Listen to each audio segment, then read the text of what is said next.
Group 8, and we're going to report about the 3 additional sources of marketing waste, marketing tactics and strategies, and significant sources of financial waste. First is the over-targeting. Over-targeting focused on marketing efforts on segments that yield low returns or are not aligned with the target audience. Next is poorly optimized campaigns. Running campaigns without proper testing or analysis can lead to inefficient resource allocation. Next is the ineffective communication. Misaligned messaging or inconsistent branding can result in wasted efforts and resources. Marketing tactics and strategies. First is content marketing.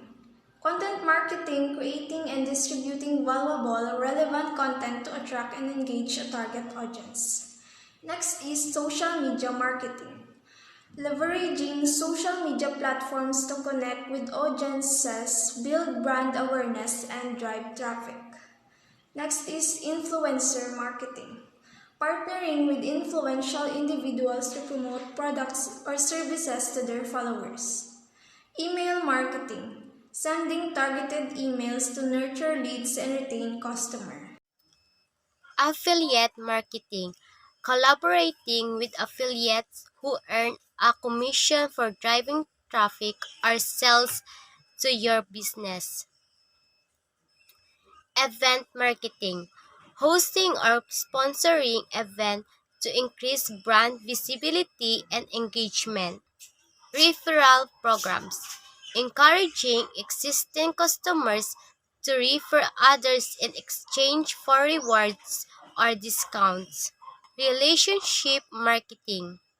Focusing on building long-term relationships with customers through personalized communication and exceptional customer service can lead to repeat business and positive word of mouth. Significant sources of financial waste.